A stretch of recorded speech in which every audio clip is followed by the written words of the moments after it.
We now move to India. We've been talking about Egypt. We've been talking about the Sumeria and Mesopotamia. Now we're going to move to India and the first peoples there. The first society that we know about is going to be known as the Harappan Society, which evolved from a number of villages around 3000 BC. Harappan society grew alongside the Indus River, and early Harappan society, around 2500 BC, is largely a mystery due to the fact that we have very little physical remains. The Indus River floods and rises constantly, and it buried a lot of the settlements that might have existed under layers and layers of sand and silt, therefore out of reach of scholars. Early Harappan written language is also undecipherable. The Indus River is going to flow from the Himalayan mountains, and it picks up silt all along the way.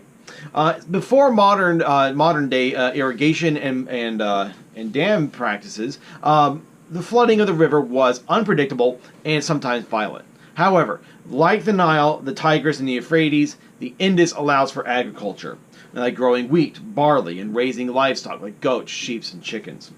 The river does allow dozens of cities to be established throughout the valley in what we would call today modern-day Pakistan and northern India. Harappan political organization is also difficult to describe and to determine. It may have been like the Sumerian city-states, with cities like Harappa, the largest of them all, and around 35 to 40,000 people. The cities like Harappa had walls, a citadel, which suggests that these places were politically important.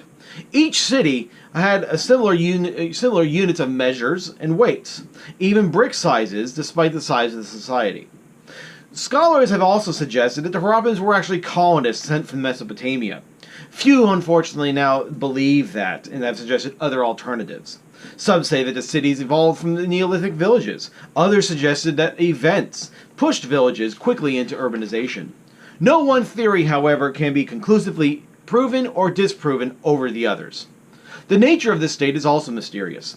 Under the belief that that the Harappan states are basically Mesopotamian colonies, scholars believe that the state was kind of like a theocratic state like we saw in Mesopotamia. This homogeneity, however, is in question, since Harappan cultural elements cover about 158,000 square miles. This means that administrative districts would have to link Harappan with sites in Afghanistan, 300 miles away. Given the terrain involved, and as well as the available transportation, this seems unlikely.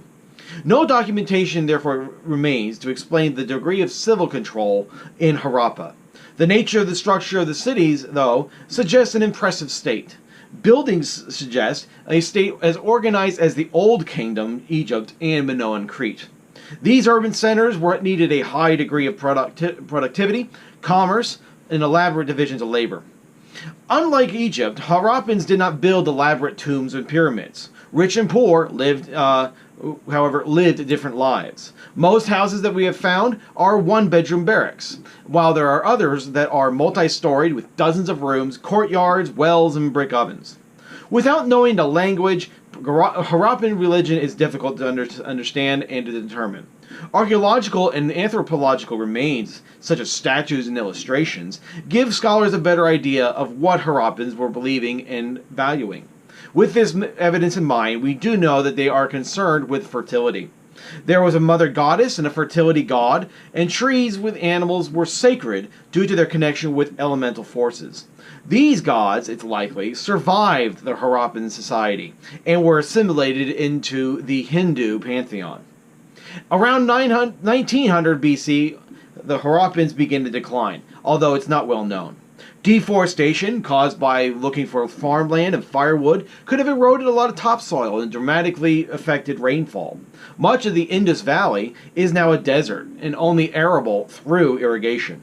Natural disasters like floods and earthquakes could have also caused the collapse. There are unmolested human remains dating to the Harappan period scattered all around, which suggests that a sudden death for the people in these cities, and they couldn't escape from the impending doom, such as a flood or an earthquake.